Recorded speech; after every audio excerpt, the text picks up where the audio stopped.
entrenamiento y de este taller. Les pido disculpas, recién no hemos podido pasar las diapositivas, pero ahora vamos a compartir mi pantalla para que ustedes puedan ver bien, ¿sí? Bien, gracias Patricia, Mónica, Alberto.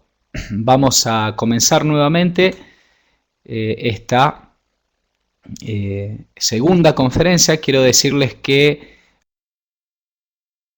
van a ser grabadas, ¿sí?, estas conferencias, así que ustedes la van a poder visualizar sin ningún inconveniente. Van a poder visualizarlas a las dos conferencias, aquellos que ayer no han tenido la posibilidad de ver las diapositivas. La primera conferencia van a tener la posibilidad seguramente en el transcurso de mañana o el día lunes, ya van a estar disponibles para todos, ¿sí? Bueno, vamos a comenzar entonces con la segunda conferencia. Les decía que el test para evaluar la flexibilidad del Sit and Reach es un test bastante utilizado, bastante criticado también. Yo les voy a facilitar un paper al respecto acerca de la posibilidad de la utilización de este test, pero les puedo decir que si nosotros utilizamos este test de forma individual con un mismo sujeto, ¿sí?, con un mismo sujeto, puede ser bastante válida la valoración. Lo que por allí se critica es la calificación de este test y la comparación de este test entre varios sujetos por una cuestión antropométrica, pero les voy a dejar el paper para que lo lean. Asimismo, si usted lo utiliza, vuelvo a repetir, en un mismo sujeto, puede ser bien validado y bien utilizado. Este test se puede realizar, como ustedes ven en la figura, con una pierna, o se puede realizar con las dos piernas en un cajón. De todas maneras, la mejor manera de valorar sería utilizar un goniómetro. ¿Qué nos dice? ¿Qué podemos utilizar con respecto a este test? Podemos decirte que si el sujeto toca con sus dedos la punta de sus pies, podríamos decir que tiene una longitud normal de los músculos de la espalda, de los isquiotibiales y el tríceps sural, ¿sí? Si el sujeto por alguna razón no llega a la punta de sus pies, como se ve en este momento en la figura, espero que puedan verlo. Si no, no se preocupen, que en la grabación de la conferencia lo podrán ver bien en tiempo y forma. El sujeto no llega a la punta de sus pies y tiene la espalda redondeada, tiene un acortamiento de los músculos isquiotibiales. Si el sujeto no llega a la punta de los pies y tiene la espalda bastante recta, un acortamiento de los músculos de la región lumbar. Y si el sujeto no llega con el tronco ni siquiera a los 90 grados con respecto al muslo, tiene un acortamiento de todos los músculos de la espalda, de los isquiotibiales y del tríceps sural. Aquí lo que mostramos son varios test para medir la flexibilidad que han sido validados, ¿sí?, por Pedrag, Bosic, Nemanjar, Pacin, etc., en una investigación realizada en el 2010 en la Journal Strength Conditional Research, en donde se validan estos tests para una medición más objetiva de todas las articulaciones. Como ustedes pueden apreciar en la figura A, acostamos al sujeto sobre una gráfica que está sobre la pared y simplemente hacemos elevar una pierna extendida, ¿sí?, para que el sujeto llegue a la marca que más puede. Este test se puede realizar de forma asistida o no asistida. Lo importante es que se realice de la misma manera todas las veces que se repita el test. Como ven en la figura B, el test también se puede utilizar si fabricamos una especie de tarima o de cajón con distintas marcas para evaluar de alguna manera la flexibilidad de aductores. En la gráfica número C lo que estamos evaluando es la flexibilidad de psoas y lo que hacemos es hacer una marca y una línea en la parte central, en la zona media de la cadera, y extendemos lo más que se pueda hacia adelante y marcamos la diferencia que hay desde la rodilla hasta esa línea media.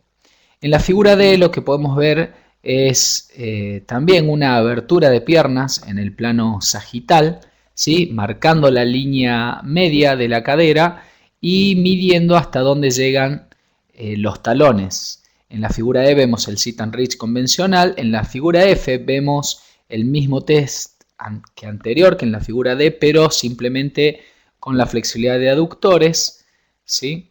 Y en la figura G también medimos la flexibilidad de psoas con piernas extendidas. Son test validados. Existen otros test también publicados en la misma revista en el 2010 de Vucetich y Jonabovic, en donde medimos específicamente los grados de amplitud de movimiento que tiene el sujeto en distintas posiciones.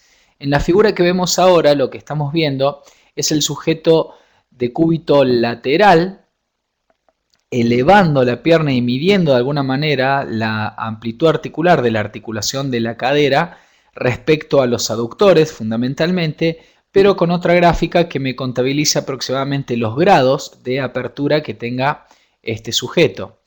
El mismo test puede ser realizado de cúbito dorsal, midiendo de esta manera también la articulación de la cadera, pero comprometiendo los isquios tibiales con rodillas extendidas. El mismo test puede ser realizado de cúbito ventral, midiendo la flexibilidad de los flexores de cadera, de psoas ilíaco, psoas mayor fundamentalmente. El sujeto está boca abajo y eleva muslo y pierna de forma con la rodilla extendida, ¿sí? Y contabilizamos los grados a los cuales llega. También podemos colocar al sujeto con la parte de la cadera posada en la pared, recostado frente a la gráfica y realizando una apertura de piernas desde los 90 grados para de esta manera evaluar a qué grado llega muslo y pierna izquierda, muslo y pierna derecha, ¿sí? Son test que han sido validados de alguna manera, ¿sí? Y nos sirven para llevar un control de la evolución de la flexibilidad del sujeto que estamos trabajando. Muy bien, pasamos a una segunda parte de esta conferencia en donde hablamos de la etapa de la niñez y la etapa prepuberal, que es muy sensible y es óptima para trabajar la flexibilidad, como así también la coordinación, pero el tema que nos compete es la flexibilidad, y estos test que acabamos de ver son fundamentales a la hora de evaluar la flexibilidad en estas etapas. En la etapa puberal y en la adolescencia comienza una crisis porque hay una desarmonía entre el crecimiento óseo y el accionar músculo-tendinoso. Como vemos en esta siguiente figura, existe un crecimiento rápido de huesos en esta etapa, ¿sí? Fíjense, por ejemplo, el fémur que padece un crecimiento de un 30% en la parte superior y un 70% en la parte inferior, y fíjense la tibia y el peroné. Existe un crecimiento 55 y 60% en la parte superior, 40% en la parte inferior. Y esto es importante destacarlos porque, por ejemplo, el músculo isquiotibial, los isquios tibiales, se insertan en la tibia y en el isquio y dejan de lado al fémur. El fémur, que padece un gran crecimiento en esta etapa puberal, no va acompañado de los músculos, fundamentalmente de este grupo muscular, con lo cual se entra en crisis, fundamentalmente durante el pico de crecimiento. El músculo y el tendón tienen una falta de capacidad para adaptarse de manera rápida al crecimiento longitudinal de estos huesos. Entonces entra en crisis y, como vemos en esta diapositiva, existe un aumento de la tensión músculo-tendinosa, un aumento de la tensión sobre puntos de inserción muscular y un aumento de la compresión articular. Todos estos aumentos y tensiones sobre puntos importantes, ¿sí?, conlleva al individuo a generar compensaciones a los fines obviamente de aliviar las zonas de mayor estrés. Entonces, esas actitudes sifóticas, lordóticas, con rodillas semiflexionadas que muchas veces durante el pico de crecimiento el individuo adopta, es producto de esta desarmonía entre el crecimiento óseo y muscular. Como dijimos ayer, bajo la teoría de Magnusson, en donde la flexibilidad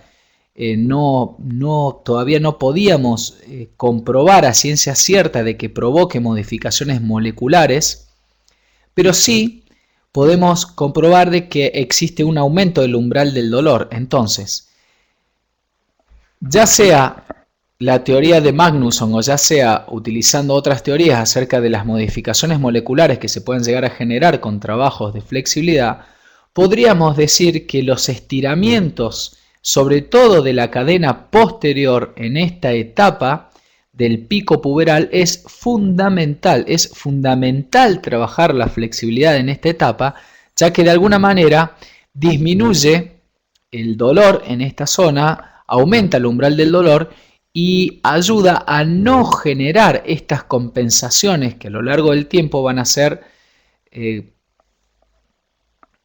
generar de alguna manera alguna actitud sifótica o van a ayudar a algunos problemas posturales, podrían ayudar a algunos problemas posturales, ya sea de columna. Entonces, ayudando o realizando trabajos específicos de flexibilidad en esta etapa, podríamos ayudar bastante a que no se generen estas compensaciones. ¿Qué podríamos hacer? Bueno, cruzar datos entre la talla y la flexibilidad.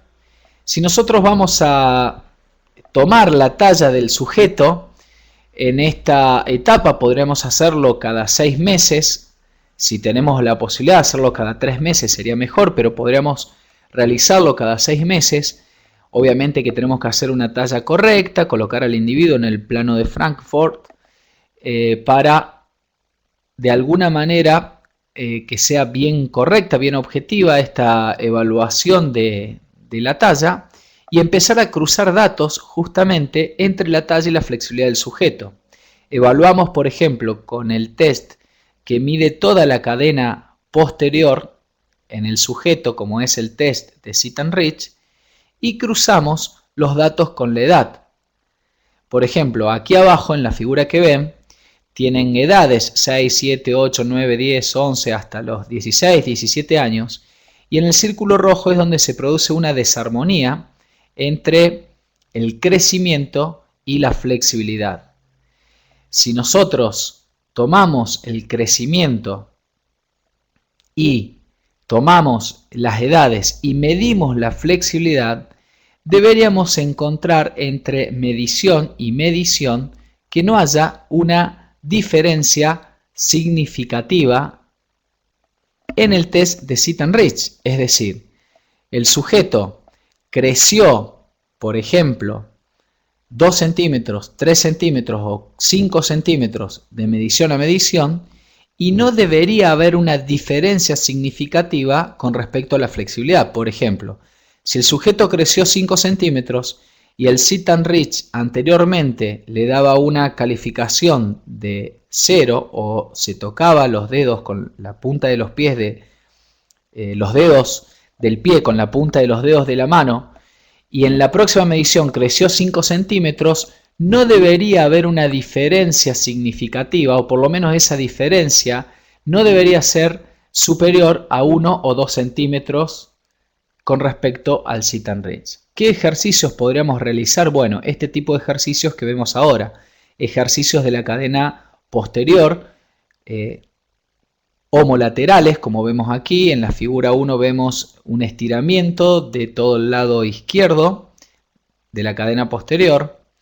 Como vemos en la segunda figura, vemos estiramiento de toda la columna. En la tercera figura estamos viendo estiramientos de la zona de la parte baja de la columna, ¿sí?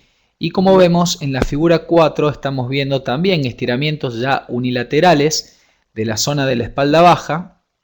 Lo que sí cabe aclarar que en este tipo de estiramientos, en la figura número 4 que ustedes ven a la derecha y abajo de su pantalla, tenemos que tener cuidado con individuos que padezcan de dolores lumbares o una causa mayor de hernia de disco, ¿sí? Debemos tener mucho cuidado con las rotaciones en personas que padecen de hernias de disco o dolores en la zona de la espalda baja.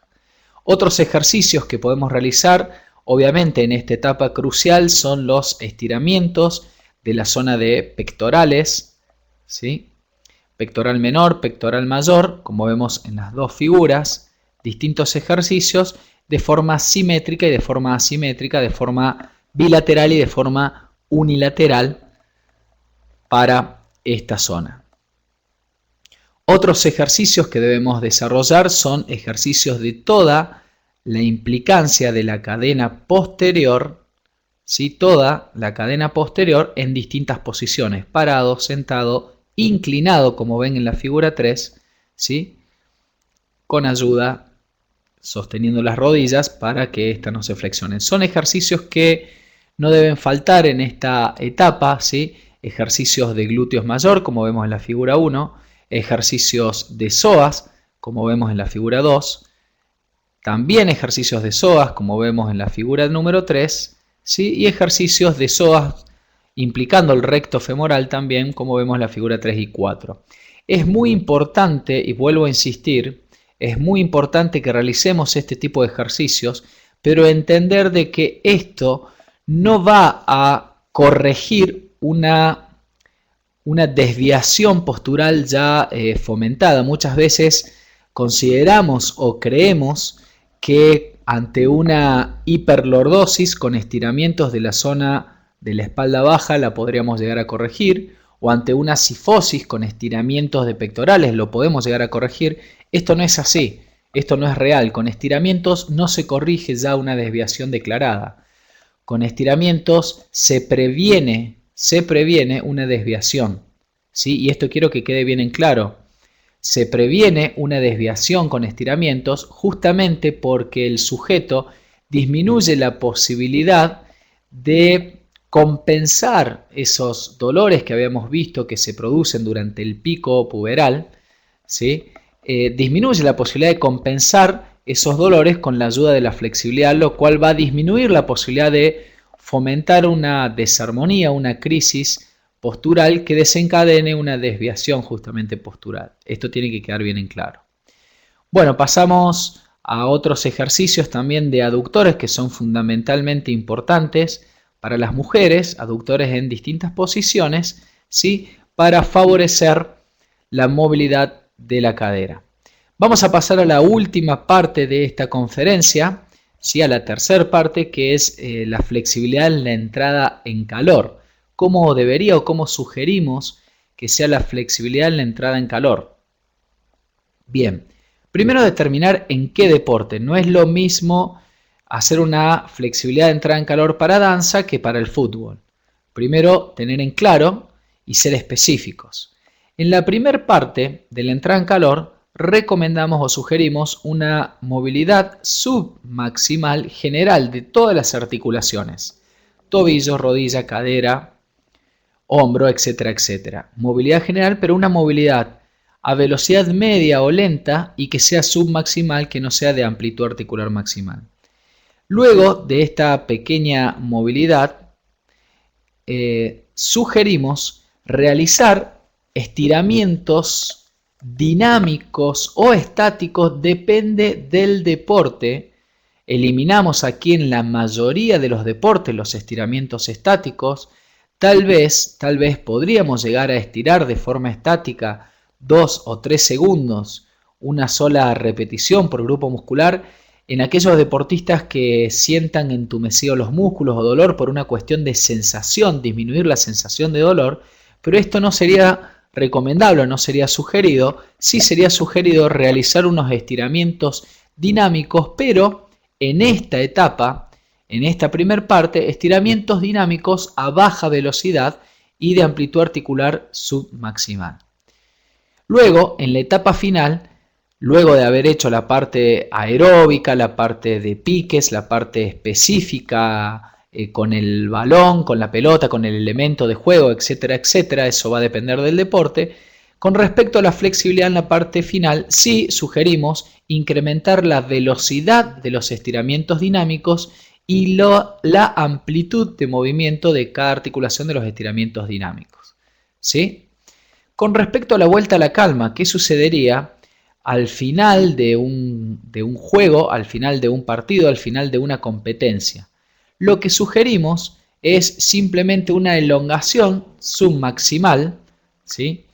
Porque muchas veces esto no tiene comprobación, tiene poca comprobación científica de la posibilidad de disminuir algunas sustancias que tengan que ver con el dolor. Hemos visto una investigación ayer de Chase Sui Shen, se las voy a pasar para que ustedes la visualicen, acerca de la disminución de creatinquinasa y mioglobina, con lo cual me puede ayudar la elongación submaximal, pero obviamente que sugerimos otros tipos de recuperaciones específicas, como pueden ser las inmersiones en agua fría, y obviamente lo más importante, que es la recuperación energética con una buena alimentación y obviamente la hidratación. ¿Qué les quiero decir? Simplemente como opinión personal o sugerencia, que es muy importante las recuperaciones, las inmersiones en agua fría para de alguna manera disminuir el dolor muscular post ejercicio, disminuir la inflamación post ejercicio, más allá de las elongaciones o la flexibilidad, que muchas veces se creía que era fundamental elongar para recuperar, o mucho menos, no hay evidencia al respecto de remoción del lactato, de la elongación para remover más rápidamente el lactato. ¿Sí? El lactato no tiene poco que ver con el dolor muscular post ejercicio, con lo cual no tiene tanto sentido su remoción, sí la disminución de la inflamación y sí obviamente la recuperación energética e hidratarse. Bien. Si hablamos de una sesión especial de flexibilidad, un día especial de flexibilidad, ¿qué se sugiere? Bueno, se sugiere comenzar con una movilidad general, una movilidad articular general, luego una leve activación aeróbica sin impacto en la medida de lo posible, por ejemplo, realizar tal vez un escalador o bicicleta durante 2 o 3 minutos para irrigar a la masa muscular, a toda la masa muscular. A partir de allí, generar una relajación, la mayor relajación posible del individuo. Recordemos que ayer comentamos que esto es sumamente importante, lograr una relajación mental para poder de alguna manera disminuir la tonicidad muscular y poder estirar en mayor medida. Luego de eso, unos estiramientos estáticos, elongaciones con amplitud articular óptima. Luego, podríamos llegar a utilizar alguna técnica de FNP en alguna articulación en particular que querramos o que pensemos que es difícil de lograr una amplitud articular óptima, con lo cual podríamos utilizar alguna técnica de FNP para terminar con amplitudes articulares maximales u óptimas, mejor dicho, ¿sí? Específica de acuerdo al deporte, movimientos que pueden ser dinámicos, movimientos, ejercicios en tensión activa, etcétera, etcétera. Bueno, les doy las muchas gracias por escuchar esta segunda conferencia. Vamos a detener el uso compartido y vamos a volver a...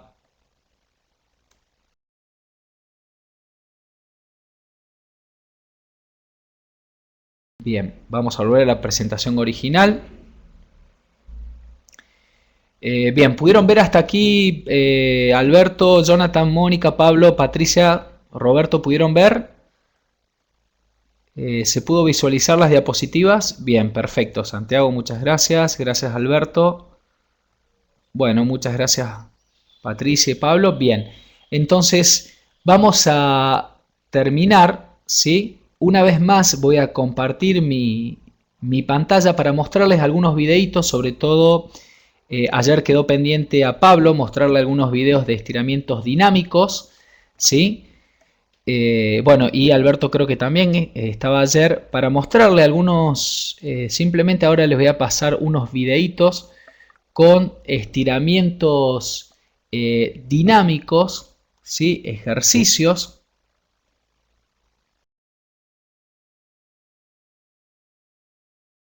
ejercicios en donde vamos a poder visualizar estiramientos dinámicos que pueden ser realizados.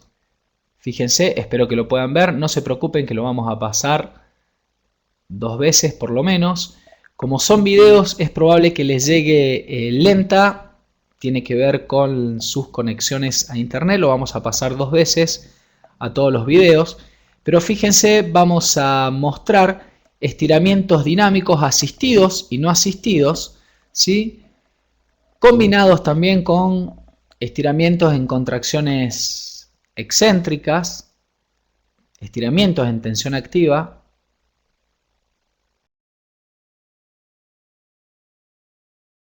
Fíjense, ahora estamos viendo ejercicios de contracción excéntrica de amplitud articular maximal para aductores. Vamos a volver a ver estos videitos. Allí estamos viendo ejercicios para los isquios tibiales. ¿Sí?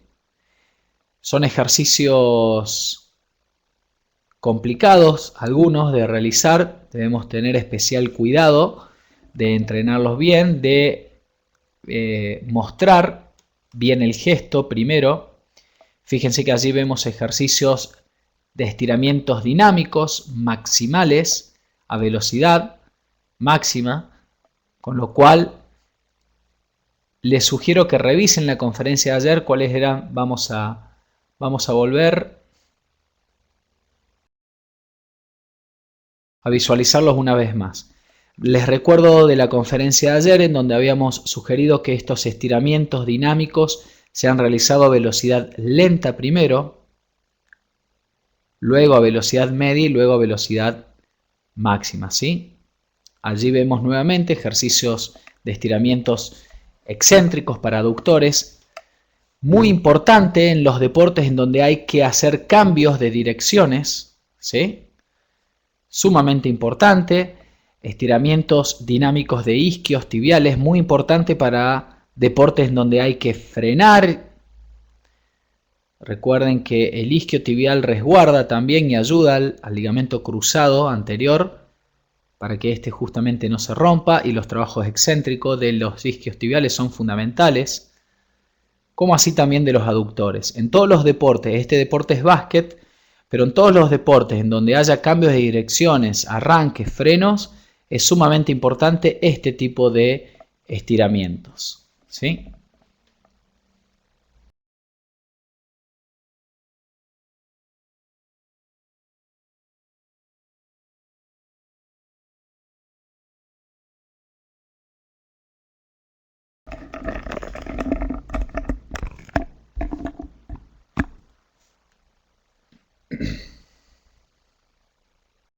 Muy bien.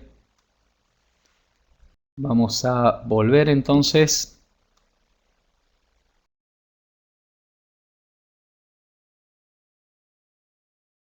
Bien, pudieron...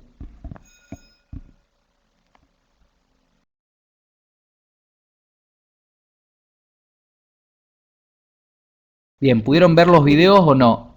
Jonathan no pudo ver los videos. ¿Nadie pudo ver los videos?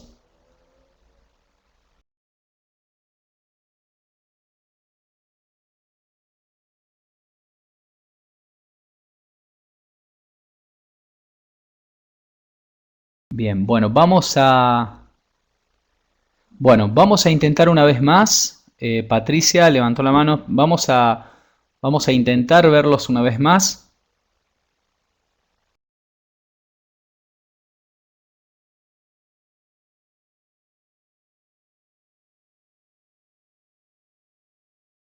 Bien, vamos a intentar verlos una vez más. Voy a pasarlos una vez más a todos los videos para ver si ustedes los pueden ver. ¿Ahora lo ven?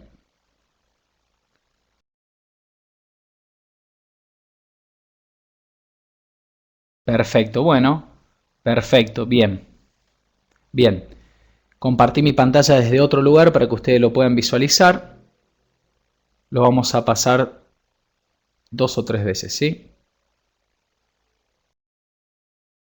Bien, si lo ven un poco cortado es por la conexión a internet, pero quédense tranquilos que se graba de corrido y lo podrán ver en la conferencia de corrido, ¿sí?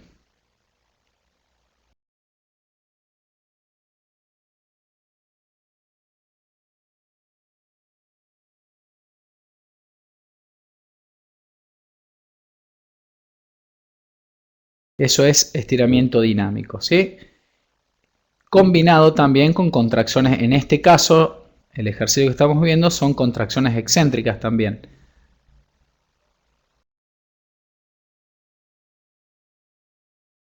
Esto es estiramiento dinámico puro, sin contracción de aductores. Y ahora vemos estiramiento dinámico puro, sin contracción de isquios tibiales. Y ahora vemos de psoas. Una combinación en los tres planos. Vamos a visualizarlo una vez más. Estiramientos dinámicos a velocidad lenta de los isquios tibiales.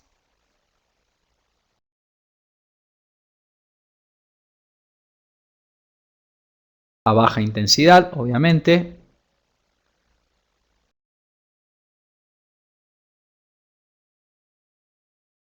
Esto es una combinación de estiramiento y fuerza excéntrica asistido, ¿sí?, de cuádriceps, isquios y aductores.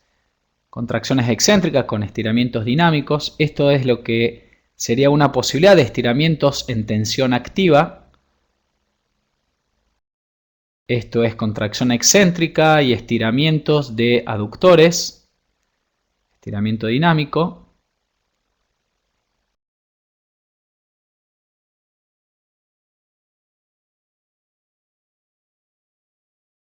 Y ahora vemos ejercicios para los isquiotibiales.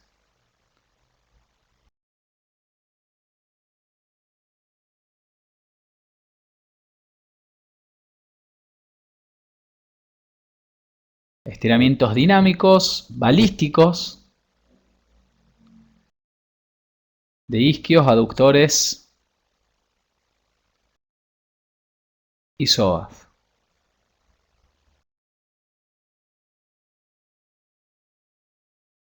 Muy bien, vamos a reanudar la conferencia. Bien, y vamos a la mesa de ayuda. Bueno, Patricia, has levantado la mano, ahora vamos a hacer una mesa redonda. Espero que lo hayan podido visualizar. Si alguien tiene micrófono y quiere hacer alguna pregunta, adelante. Mientras tanto, mientras van pensando las preguntas, y aquellos que tienen micrófono pueden levantar la mano, les comento que les he dejado aquí al costado, en la ventana que ustedes ven a su derecha, yo la estoy subiendo, compartir archivos, les he dejado fotos de estiramiento de troncos, fotos de estiramiento de miembros inferiores y dos papers que ustedes pueden bajar. Simplemente lo que tienen que hacer es hacer clic sobre el archivo y luego colocar abajo el icono guardar en mi PC. Allí los van a poder descargar y los van a poder tener en su computadora, ¿sí? Los pueden ir bajando mientras van haciendo las preguntas. Bien, Jonathan, sí, eso es estiramiento dinámico. Les sugiero que por favor revea la conferencia de ayer en donde sugeríamos, dependiendo del deporte y dependiendo la especificidad, este tipo de estiramientos dinámicos, ¿sí? Patricia, ¿se vio bien? Bueno, me alegro. ¿Alguna pregunta que quieran hacer? Adelante, Alberto, Mónica, Pablo. Pablo, ¿pudiste ver los videos? Estos son ejemplos prácticos de estiramientos dinámicos que hablábamos ayer.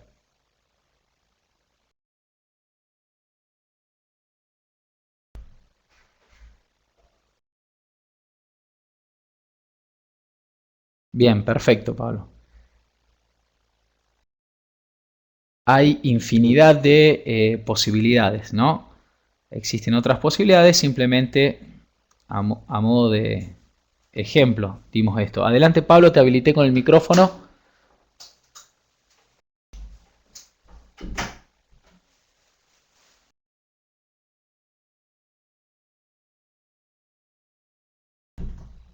Pablo, no te escucho todavía. Hola. Sí, ahora sí, Ahí adelante. está. ¿Qué tal? Buenas tardes, Marcelo. Perfecto. ¿Cómo te ¿Cómo va? andás, Pablo? ¿Qué tal? ¿Qué Muy tal? ¿Cómo bien, te va? gracias. Eh, Tengo una pregunta. Bueno, lo de los videitos está genial. Por otro lado, Bien. ¿se puede conseguir algún tipo de material similar a estos que podamos encontrar en otra fuente o algo? Si me escribís un mail personal, trato de enviarte vía mail, lo que pasa es que son un Sí. poco pesados, Sí. ¿sí? Y por allí no, por mail no los puedo enviar, pero bueno, voy a tratar de compartir en la galería algunos. De todas Bueno. maneras, la idea es que vos busques distintos ejercicios.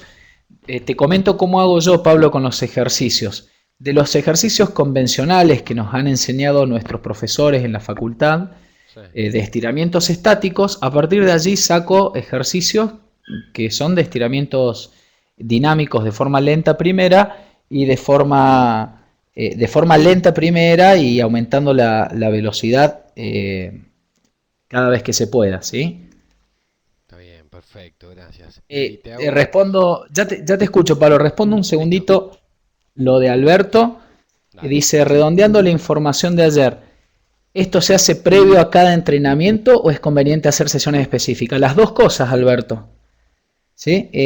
Se puede hacer previo a cada entrenamiento, a cada competencia. ¿Sí? Eh, se, se- se puede hacer previo a cada competencia, a cada entrenamiento, y se puede hacer una sesión específica también. ¿Sí? Adelante, Pablo. Ah, sí. Por ejemplo, en personas que tengan rectificación en alguna zona de la columna, eh, por ejemplo, los estiramientos. Yo había escuchado recién en tu exposición que decías que no mejoramos, ¿no? Pero, por ejemplo, en esa gente que tiene rectificación, ¿se puede aliviar la molestia, el dolor con los Claro, claro, sí, estiramientos sí. o ya no es un tema que nosotros podamos inferir? No, no, sí, sí, totalmente. Sí, se disminuye por lo menos la sensación subjetiva y momentáneamente el dolor. Como Claro, habrás claro. visto, gente que tiene, por ejemplo, dolores en la zona de la espalda baja, realiza pequeños estiramientos, elongaciones submaximales y momentáneamente disminuye el dolor, pero al cabo de unos 20, 30 minutos el dolor vuelve a aparecer porque la modificación plástica dura aproximadamente ese tiempo. Lo que yo dije y quiero aclarar, Pablo, es que lamentablemente, y esto se lo discuto a cualquier fisioterapeuta y a cualquier profesor, lamentablemente lo que nos han enseñado durante mucho tiempo, que es que si tenemos una hiperlordosis, elonguemos la zona baja para corregir. Sí, hay que elongar la zona baja, hay que elongar toda la cadena posterior, pero no se corrige con elongación.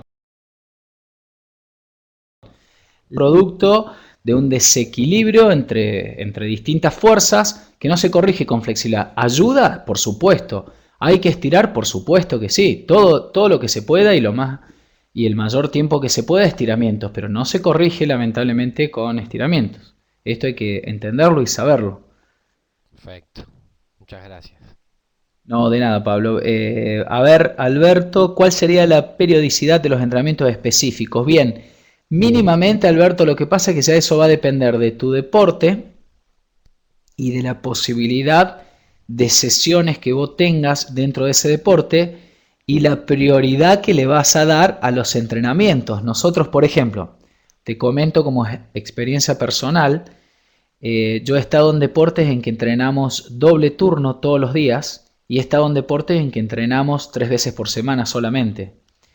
Deportes como el hockey, en donde entrenamos 3 veces por semana, yo metía estiramientos dinámicos luego de la entrada en calor, previo a hacer mis trabajos de potencia, por ejemplo. ¿Sí? Trabajos de fuerza explosiva. Yo hacía 5 minutitos de estiramientos dinámicos que me ayudaban para la flexibilidad dinámica y también me preparaban también para el trabajo posterior de fuerza explosiva. Cuando estuve en vóley, sí hacía sesiones específicas, entre 1 y 2 sesiones específicas de flexibilidad a la semana, pero tenía más posibilidades de sesiones. Y usted me habla de taekwondo, bueno, sí, sería importantísimo el entrenamiento diario. Ya habría que determinar cuántas sesiones le dedica al estiramiento dinámico y cuántas sesiones al estiramiento estático. Si eso ya va a depender de lo que usted diagrame u opine. Bien, ¿alguna otra pregunta que deseen hacer?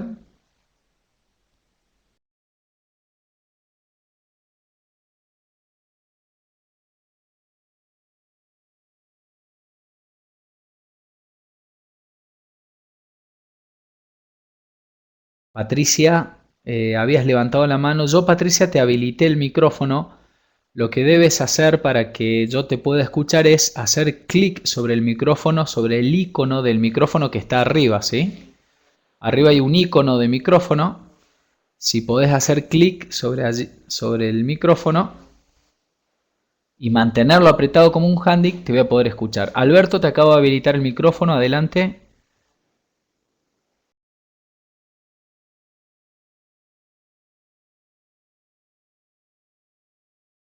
Santiago, Sara, ¿alguna pregunta? ¿Han podido visualizar la conferencia de ayer?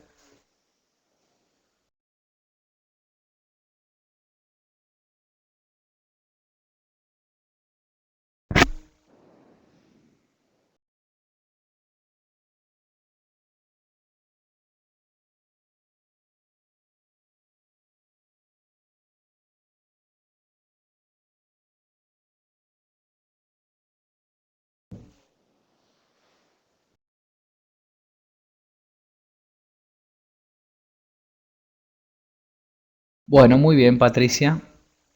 ¿Alguna otra pregunta?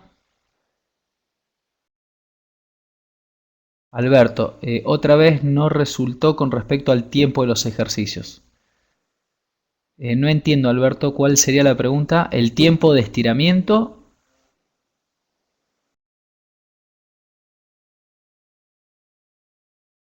Si me puede aclarar, Alberto, la pregunta.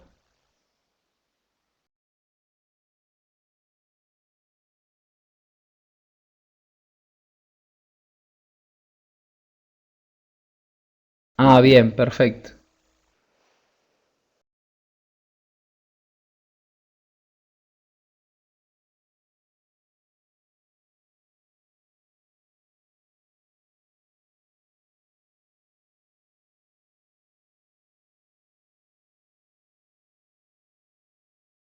Bien. ¿Cuál sería la pregunta entonces, Alberto?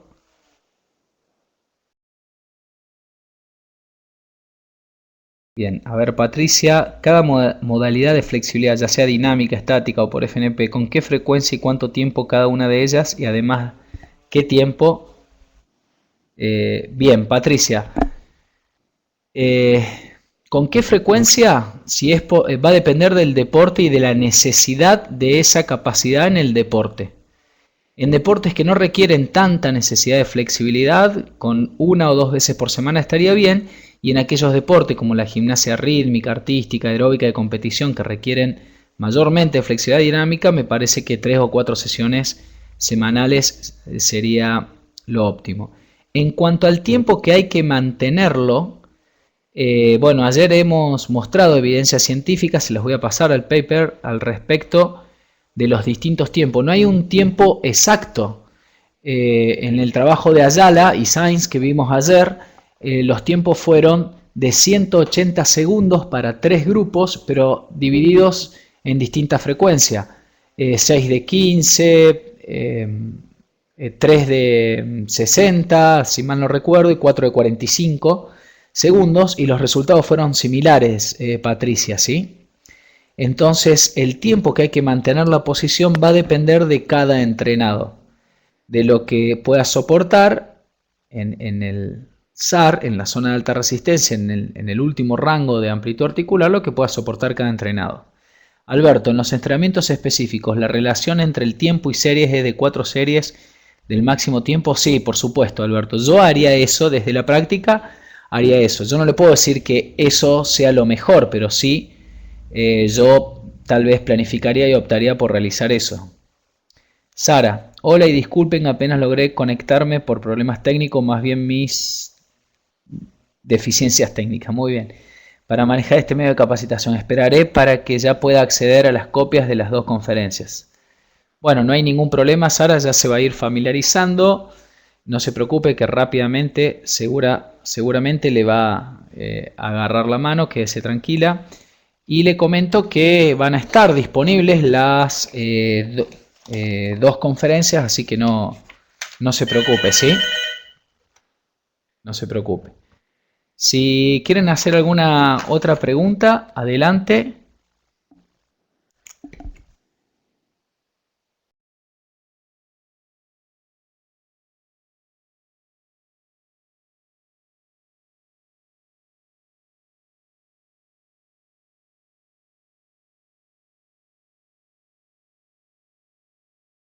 Alberto, ahora se deben hacer ejercicios distintos para una sola zona muscular.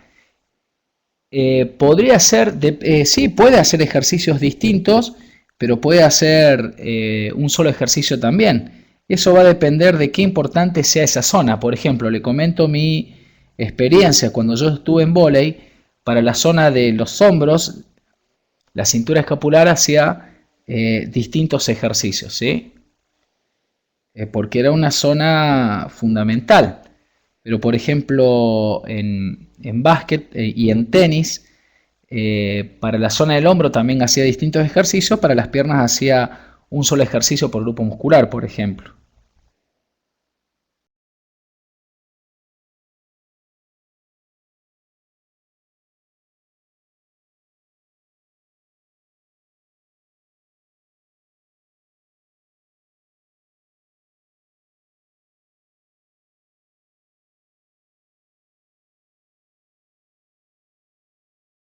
Patricia, vamos a leer la pregunta de Patricia. Yo he leído en el libro de Prentice, sí, que el tiempo para mantener la elongación debería ser mayor a 6 a 10 segundos y tal vez deberíamos tomar en cuenta en qué momento luego de llegar a la elongación máxima, en qué tiempo sentimos una especie de relajación, que es cuando estarían actuando los receptores de relajación muscular. Nos permitiría un margen de elongación y así llegaríamos al máximo posible. Hay que mantenerlo por lo menos 30 segundos más. Sí, yo también lo he leído, lo que propone Prentice, y he leído a algunos otros autores como Di Santo, como Bongiovanni, el cual eh, opinan sobre distintos tiempos. Ahora bien, trabajos de investigaciones serios, Patricia, solamente he encontrado el de Ayala y Sainz y algunos otros 3 trabajos que coinciden con lo que plantea Ayala. Lo que pasa que el trabajo científico que hemos mostrado ayer, no sé si usted, Patricia, estuvo en la conferencia de ayer, pero le puedo pasar ese paper para que lo revise. Es el paper más específico porque habla de tiempos específicos. Bien, se lo voy a pasar, que se tranquila, no se preocupe. Pero sí revise la investigación de ayer. Se lo voy a cargar aquí en compartir archivos. Para las próximas sesiones ya va a estar subido, quédese tranquila. Y en las distintas sesiones lo va a poder bajar. Pero ese es un trabajo en donde se ha determinado tiempos, pero en los otros trabajos científicos que he buscado, que no los he colocado porque no hablan de tiempos específicos, pero sí hablan de que con distintos tiempos se consiguen prácticamente los distintos resultados. No, la idea de sentir relajación para elongar es buena, la que plantea Prentice, pero la idea de que en ese tiempo actúan los reflejos de inhibición, eso no está comprobado desde la ciencia. ¿Sí? Los receptores de relajación, que en este caso serían los órganos tendinosos de Golgi, eso no está determinado y no está comprobado desde la ciencia que en ese tiempo, en 6, 10, 12 segundos, actúe el órgano tendinoso de Golgi, ¿sí?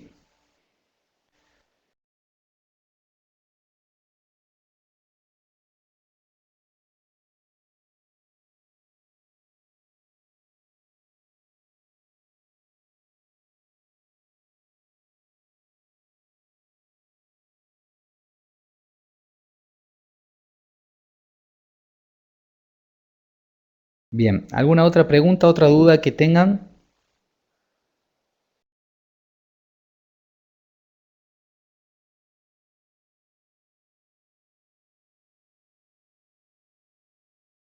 Bien, Patricia, muy bien. Usted ha tenido esa experiencia de relajación. Sí, en realidad eso se llama, yo no le, Patricia, yo no le llamaría así actuación del reflejo inhibitorio, ¿sí?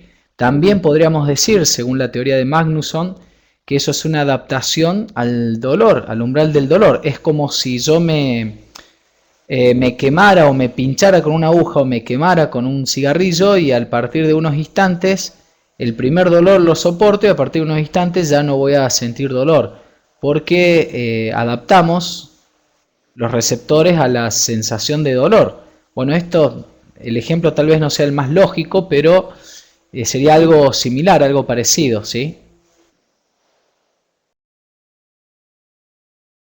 Existe una adaptación, digamos, ¿sí? A esa sensación de dolor.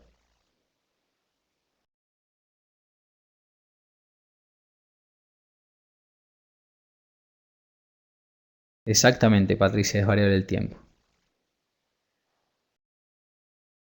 Mónica, ¿alguna pregunta? Pablo, Santiago, Sara.